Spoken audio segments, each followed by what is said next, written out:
नमस्कार दोस्तों, आप सभी का मेरे चैनल पे स्वागत है। आज की इस वीडियो में जो टॉपिक हम कवर करने वाले हैं उस टॉपिक का नाम है फोटो इलेक्ट्रिक इफेक्ट। चलिए शुरू करते हैं। फोटो इलेक्ट्रिक इफेक्ट क्या होता है?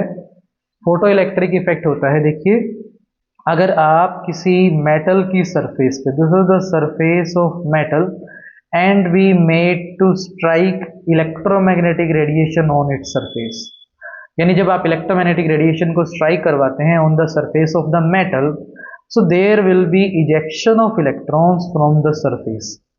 तो जब भी मेटल की सरफेस पे इलेक्ट्रोमैग्नेटिक रेडिएशन स्ट्राइक की जाती है तो इलेक्ट्रॉन का एमिशन होता है, तो इसे फोटो इलेक्ट्रिक इफेक्ट कहा जाता है। लेकिन मान लीजिए कि एग्जांपल लेते हैं हम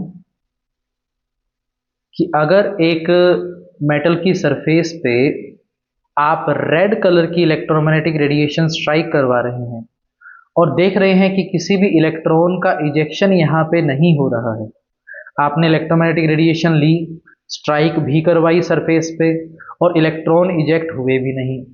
अब आप क्या करें कि इस रेड कलर की आप इंटेंसिटी बढ़ा दें और ज़्यादा सोर्स ऑफ रेड कलर बढ़ा दें और इस मेटल की सरफेस पे डालें, आप पाएंगे कि इलेक्ट्रॉन का इजेक्शन जो नहीं हो रहा था वो नहीं होगा, चाहे आप कितने ही infinite source of that red colour light ले लें, इलेक्ट्रॉन इजेक्ट नहीं होने वाले हैं। लेकिन मान लीजिए कि अगर आप इस रेड की जगह ब्लू लाइट को यूज़ कर रहे हैं, तो ब्लू लाइट को यूज़ कर रहे हैं आप किसी मेटल की सरफेस पे, और ब्लू लाइट जैसे ही उस मेटल की सरफेस पे डलती है तो डलते ही इस सरफेस से इलेक्ट्रॉन इजेक्ट होना स्टार्ट हो जाते हैं।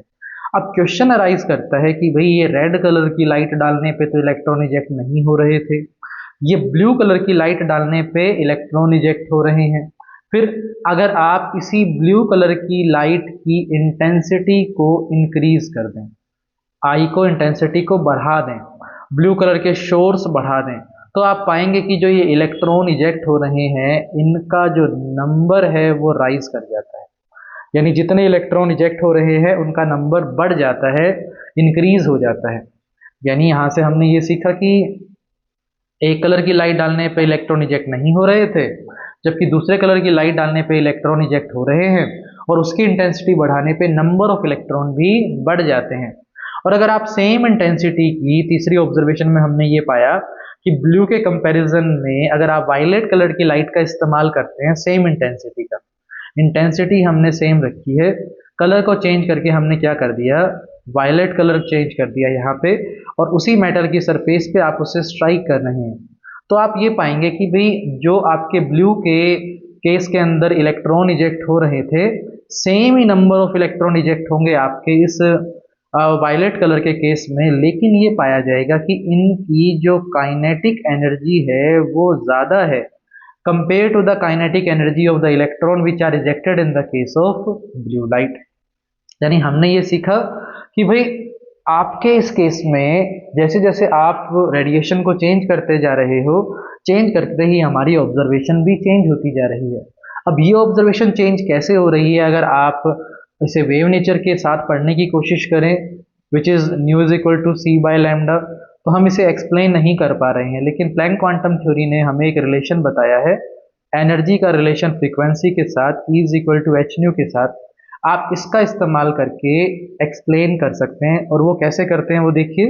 मैं आपके सामने एक रिलेशन लिखता हूँ, the relation is H nu, it is called as the H nu naught plus half M V square. ये क्या है देखिए, एच न्यू जो है आपकी जो भी इलेक्ट्रोमैग्नेटिक रेडिएशन आप ले रहे हैं ये उसकी एनर्जी है, एनर्जी ऑफ इलेक्ट्रोमैग्नेटिक रेडिएशन। वो रेड कलर की रेडिएशन ली, ब्लू की ली या वायलेट की ली, जो भी ली, ये उसकी रेडिएशन है। अब उस रेडिएशन का एक मिनिमम पार्ट इलेक्ट्रॉन को सरफेस से इजेक्ट करने में काम आता है, क्योंकि आप जानते हैं इलेक्ट्रॉन जो है वो न्यूक्लियस के इन्फ्लुएंस में होते हैं। अगर आपको उन्हें हटाना है तो एनर्जी प्रोवाइड करनी पड़ेगी, तो जितनी मिनिमम एनर्जी प्रोवाइड करके आप उस इलेक्ट्रॉन को मेटल की सरफेस से निकाल सकते हैं उसे कहते हैं थ्रेशहोल्ड वैल्यू। और एनर्जी के रिस्पेक्ट में अगर आप बात करें तो इसे कहते हैं थ्रेशहोल्ड एनर्जी। अगर आपने कोई रेडिएशन यूज की उसका एक पार्ट काम आएगा उस इलेक्ट्रॉन को सरफेस से इजेक्ट करने में, जितनी मिनिमम एनर्जी वो लगेगी उसे कहते हैं थ्रेशोल्ड एनर्जी। और अगर कोई रिमेनिंग पार्ट बच गया तो वो काम आएगा वेलोसिटी को बढ़ाने में। Half M V square kinetic energy का फॉर्मूला होता है। तो बेसिकली हम कहना चाहते हैं एक्स्ट्रा अमाउंट ऑफ एनर्जी जो बच गई वो काम आएगी इलेक्ट्रॉन्स की काइनेटिक एनर्जी को बढ़ाने में।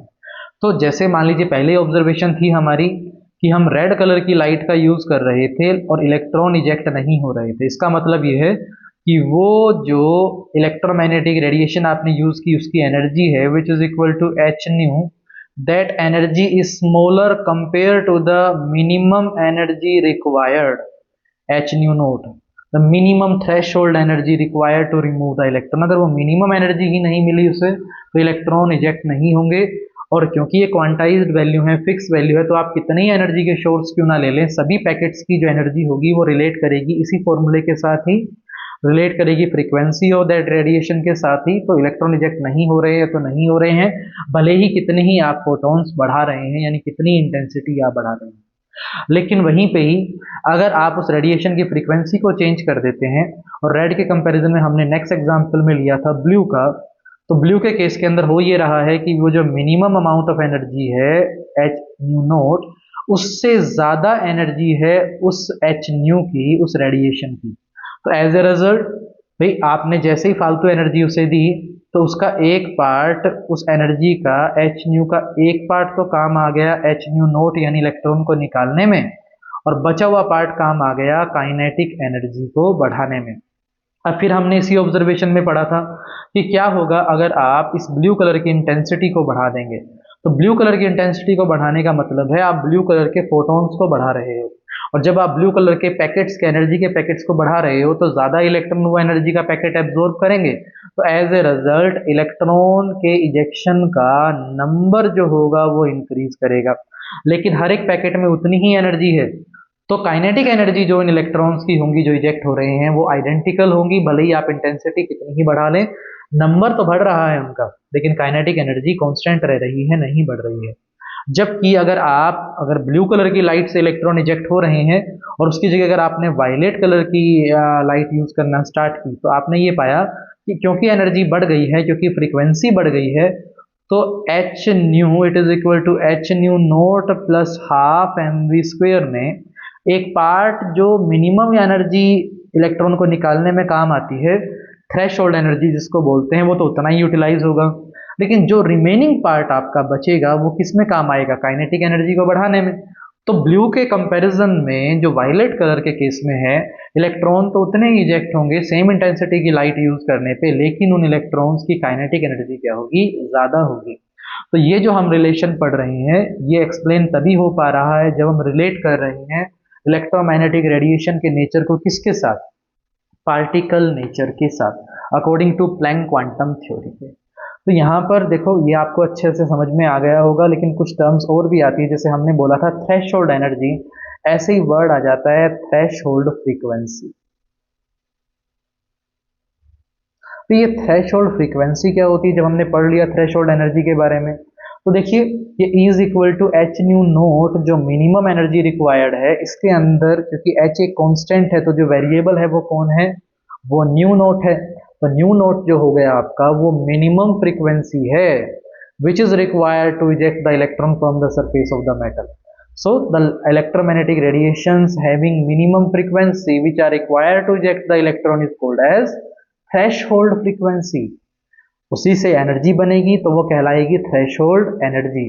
और बुक में इसी के लिए एक वर्ड यूज हुआ है जिसे हम वर्क फंक्शन कहते हैं।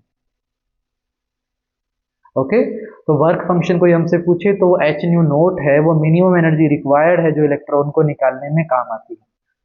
तो पिछली वीडियो में और इस वीडियो में मिला के हमने पढ़ा कि dual nature of electromagnetic radiation क्या होता है, पार्टिकल नेचर, वेव नेचर किसे कहते हैं, और साथ में वो कौन से फिनोमिनाज हैं जो तभी एक्सप्लेन किए जा सकते हैं जब आप इलेक्ट्रोमैग्नेटिक रेडिएशन के नेचर को या तो वेव कंसीडर करें या पार्टिकल कंसीडर करें। मतलब हमने पढ़ लिया इंटरफेरेंस के बारे में, डिफ्लेक्शन रिंग्स के बारे में, ब्लैक बॉडी रेडिएशन के बारे में एंड फोटो इलेक्ट्रिक इफेक्ट के बारे में।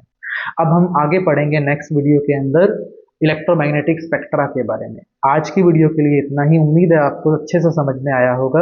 अगर आपको कोई इस टॉपिक से रिलेटेड डाउट है तो आप क्वेश्चन पूछ सकते हैं। जब आप कमेंट बॉक्स में क्वेश्चन पूछेंगे तो आपके आंसर दिए जाएंगे। धन्यवाद।